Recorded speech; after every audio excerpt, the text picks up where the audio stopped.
dari saya. Yang pertama ada Sarno.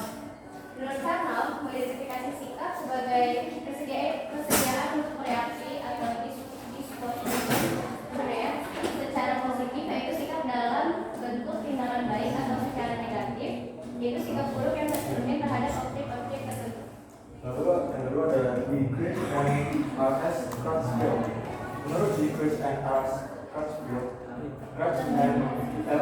Crutchfield juga mendefinisikan itu sebagai sikap yang terbentuk dari hasil organisasi sifat yang menetap dari proses yang sesuai dengan keinginannya sendiri ataupun dari faktor luar. Berikutnya ada dari Lafayette. Menurut Lafayette, pembentukan sikap merupakan suatu pola perilaku, tendensi atau persiapan antisipatif, predisposisi untuk dapat menyesuaikan diri dalam situasi sosial, atau sederhananya sikap adalah respon terhadap stimuli sosial yang telah terkondisikan. Lalu yang keempat ada Sutarno. Nah, menurut Sutarno ini juga sikap itu adalah sebagai pandangan kita terhadap perasaan yang disertai kecenderungan untuk bertindak terhadap objek tertentu atau sikap yang diarahkan kepada benda-benda, orang, peristiwa, pandangan, lembaga atau norma dan lain-lain. Berikutnya menurut menurut mereka, sikap adalah tendensi psikologis yang diekspresikan dengan evaluasi yang dilakukan dengan beberapa derajat kesukaan atau ketidaksukaan. Mengatakan bahwa ia mengetahui apa yang disukai dan apa yang tidak disukai. Kalau sikap menurut kategori ini yaitu sebuah kecenderungan seseorang saat menanggapi suatu objek secara konsisten, baik itu menyetujui atau tidak menyetujui. Lanjut.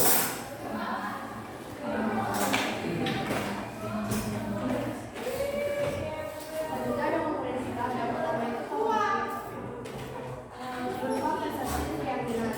Yang kedua itu aktif, biasanya berasal paling dalam, paling utama terhadap berbagai pengaruh. Yang ketiga itu aktif, merupakan aspek kecenderungan bertindak. Tiga komponen tersebut secara bersama membentuk suatu sikap yang utuh. Yaitu yang pertama menerima, mau memperhatikan stimulus yang diberikan berupa objek. Yang kedua merespon, akan memberikan jawaban apabila ditanya mengenai objek tersebut. Yang ketiga menghargai, mengajak orang lain untuk mendiskusikan suatu masalah. Yang keempat bertanggung jawab, dan menerima risiko dari sesuatu yang telah dipilih.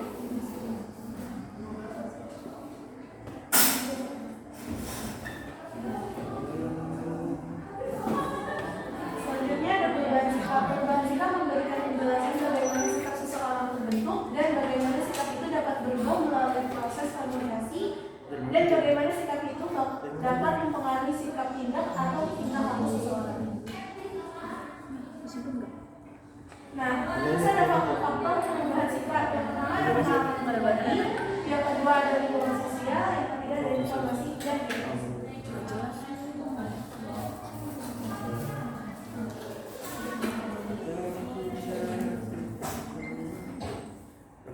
Selanjutnya ada faktor perubahan sikap yang pengalaman pribadi, pengalaman hidup yang seperti dapat diubah pandangan seseorang. Dari pengalaman kita bisa membuat sikap kita, dari lingkungan sosial juga, dari sikap kita dengan sekitar, kita informasi dan edukasi, dari informasi dan edukasi media, ini juga kayaknya kita dapat informasi yang belum jelas atau bagaimana itu bisa merubah pandangan kita.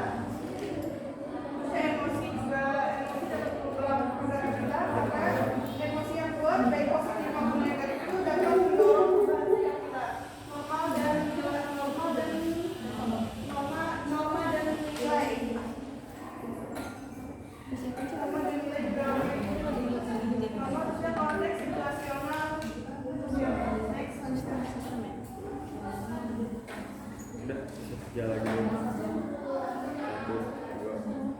3. Dalam pembentukan sikap, pembentukan sikap itu adalah proses di mana individu mengembangkan reaksi atau penilaian terhadap objek tertentu yang dapat berupa benda, orang, ataupun informasi. Sikap itu terbentuk melalui interaksi sosial yang menghasilkan pola respon positif atau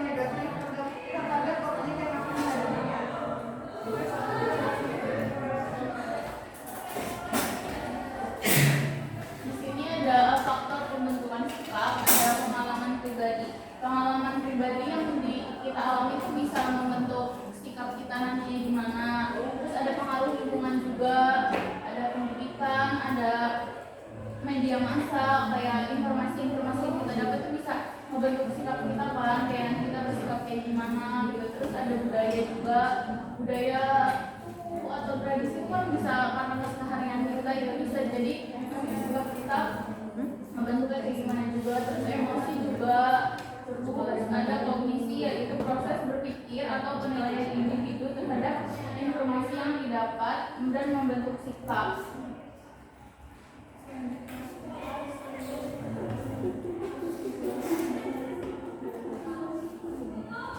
Kesimpulannya adalah sikap merupakan hasil dari interaksi antara faktor internal dan eksternal yang mempengaruhi cara individu merespon objek sikap. Perubahan sikap dapat terjadi melalui berbagai proses yang memodifikasi cara individu berinteraksi dengan lingkungan sekitarnya, yang mencakup pola perilaku, lalu memberikan penjelasan sikap seorang terbentuk, bagaimana sikap itu dapat berubah melalui proses komunikasi, dan bagaimana sikap itu mempengaruhi tindakan atau tingkah laku seseorang.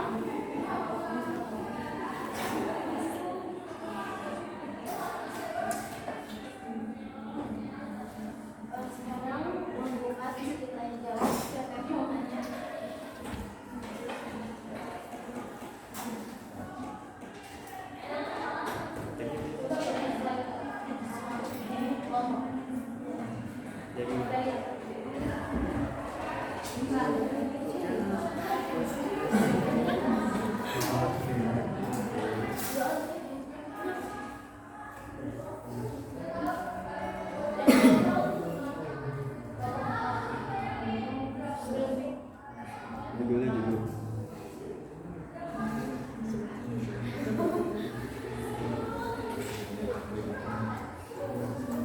Dalam faktor pembentukan sikap kan ada faktor emosi ya. Nah, kenapa si faktor emosi ini tuh bisa berperan penting dalam pembentukan sikap?